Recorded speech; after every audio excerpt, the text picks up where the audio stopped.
Epione pain management and regenerative centre. ఇక మీ నొప్పులు శాశ్వతం కావు.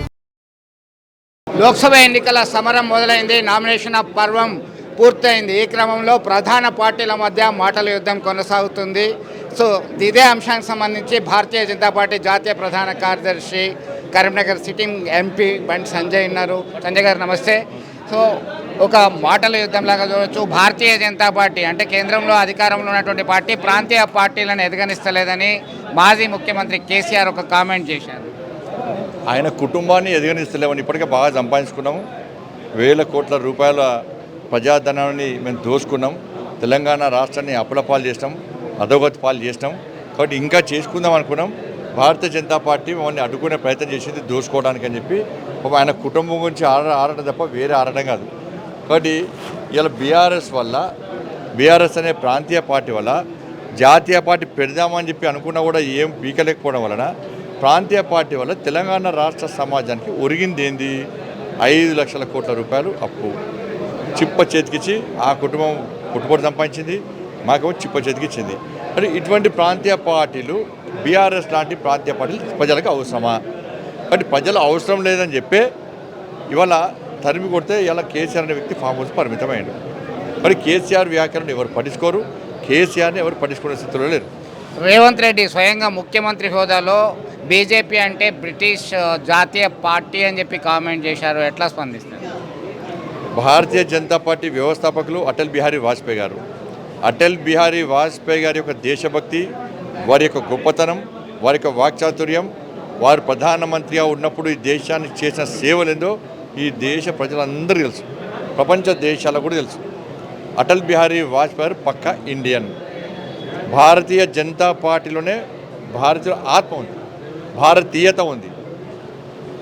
కాంగ్రెస్ పార్టీ వ్యవస్థాపకులు ఎవరు? ఏవో హ్యూమ్. మీకు అనొస్తుందా పేరు?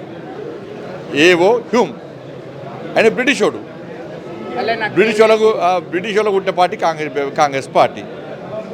కాంగ్రెస్ పార్టీ ఐఎన్సీ అంటే ఇండియన్ నేషనల్ కాంగ్రెస్ కాదు, ఇటలీ నేషనల్ కాంగ్రెస్ పార్టీ.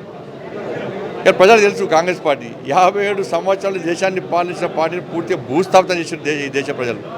అవినీతితోని మొత్తం అక్రమాలతో దోసుకున్న పార్టీ అని చెప్పని.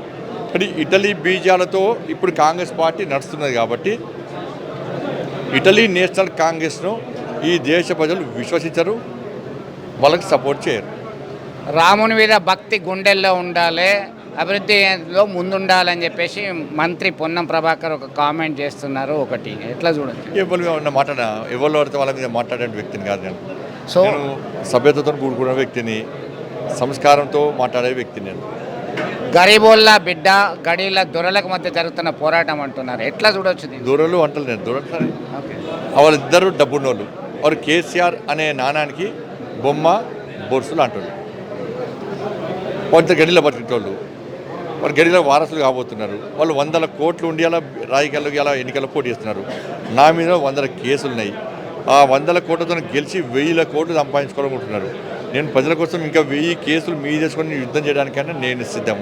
కాబట్టి అందుకే ప్రజలకు ఏం చేసినా గడిలో వారసులు కావాలన్నా ఈ గరీబోని బిడ్డ కావాలన్నా అని ప్రజలకు అప్పీల్ చేస్తా ఉన్నా. ఎందుకంటే నన్ను కరీంనగర్ ఈ నియోజకవర్గ ప్రజలే వాళ్ళను ఈ స్థాయికి తీసుకొచ్చారు. నేను టవర్ సర్కిల్లో కొట్లాడినా, ఢిల్లీ గల్లీలో కొట్లాడినటువంటి వ్యక్తిని, భాగ్యనగర్ వేదికగా భాగ్యలక్ష్మి అమ్మవారి వేదిక కూడా కొట్లాడినటువంటి వ్యక్తిని. నాకు ఈ స్థాయి వచ్చిందంటే ఈ స్థాయిలో పెంచి పోషించింది, ప్రోత్సహించింది కరీంనగర్ పార్లమెంట్ నియోజకవర్గ ప్రజలు. కాబట్టి వాళ్ళకు నేనెందుకు తెలుసు, నా నీతి నిజాయితీ, నా కమిట్మెంట్ తెలుసు కాబట్టి వాళ్ళకి అప్పీల్ చేస్తా. తప్పకుండా నన్నే కోరుకుంటారు ప్రజలు, నన్నే ప్రోత్సహించే ప్రయత్నం చేస్తారు. విశ్వాసాన్ని, నమ్మకం మాకు. రేవంత్ రెడ్డి చెప్తున్నారు జహీరాబాద్లో మాజీ ముఖ్యమంత్రి కేసీఆర్ బీజేపీ వాళ్ళకి సపోర్ట్ చేస్తున్నాడని చెప్పి ఒకవైపు, మరొక వైపు బీఆర్ఎస్ వాళ్ళు అంటున్నారు కాంగ్రెస్ బీజేపీ కమిట్ అయినాయని చెప్తున్నారు. ఏంటి ఎన్నికలు రాగానే వాళ్ళిద్దరికి ఇదే వాగుడు. కాంగ్రెస్ వాళ్ళు వేస్తారు, బీజేపీ ఒకటే అంటారు. బీఆర్ఎస్ వాళ్ళు అంటారు కాంగ్రెస్ బీజేపీ ఒకటే అని వాళ్ళు అంటారు. కానీ వాళ్ళిద్దరు ఒకటి. ఇప్పుడు కేంద్రంలో కాంగ్రెస్ పార్టీ ప్రభుత్వంలో కేంద్ర మంత్రివర్గంలో మంత్రి ఎవరు? కేసీఆర్. రాష్ట్రంలో ఎన్నికల్లో కలిసి పోటీ చేశారు. ఆంధ్రప్రదేశ్ రాష్ట్రంలో కాంగ్రెస్ పార్టీ ప్రభుత్వంలో మంత్రులు ఎవరు? హరీష్ రావు గారు ఉండే, అప్పుడంతా చాలామంది మంత్రులు ఉండే. దాంతోపాటు బీఆర్ఎస్ పార్టీ అధికారంలో ఉన్నప్పుడు కాంగ్రెస్ వాళ్ళు అందరూ బీఆర్ఎస్లోకి పోయారు. ఇప్పుడు కాంగ్రెస్ పార్టీ అధికారంలోకి వచ్చినాక బీఆర్ఎస్ పార్టీ అందరూ కాంగ్రెస్లో పోతున్నారు. ఇప్పుడు వాళ్ళు ఒకట మేము ఒకట ప్రజలకు తెలుసు. కాబట్టి అది అంత బీఆర్ఎస్ బీజేపీ మీద ఉన్నటువంటి ప్రజలు చూపిస్తున్న అభిమానం తట్టుకోలేక ఇవన్నీ పొలిటికల్ విమర్శలు రాజకీయ విమర్శలు చేసే ప్రయత్నం చేస్తారు. వాటిని విమర్శలుగా ప్రజలు కొట్టిమారుస్తున్నారు. Thank you. మొత్తం మీద భారతీయ జనతా పార్టీ భారతదేశపు ఆత్మ అటల్ బిహారీ వాజ్పేయి, ఎల్కే అద్వానీ లాంటి వాళ్ళు స్థాపించినటువంటి పార్టీ. ఐఎన్సీ అంటే ఇటాలియన్ నేషనల్ కాంగ్రెస్, ఇది దేశ ప్రజలందరికీ తెలుసు అని చెప్పడం జరిగింది. అలాగే రేవంత్ రెడ్డి చేసిన కామెంట్స్ కావచ్చు, కేసీఆర్ చేసినటువంటి కామెంట్స్ కావచ్చు, అవన్నీ కూడా తిప్పికొట్టడం జరిగింది. బీజేపీ ఎంపీ క్యాండిడేట్ సంజయ్ నేతృత్వంలో చేరికలు అయితే జోరుగా సాగుతున్నటువంటి పరిస్థితి మనం గమనించవచ్చు. వీడియో జర్నలిస్ట్ సుమన్తో కలిసి చంద్రశేఖర్, RTV, కరీంనగర్ నుండి. మరిన్ని వీడియోస్ కోసం ఛానల్ ని సబ్స్క్రైబ్ చేయండి. లేటెస్ట్ అప్డేట్స్ కోసం వాట్సాప్ ఛానల్ ని ఫాలో చేయండి. అండ్ లింక్ డిస్క్రిప్షన్ లో ఉంది.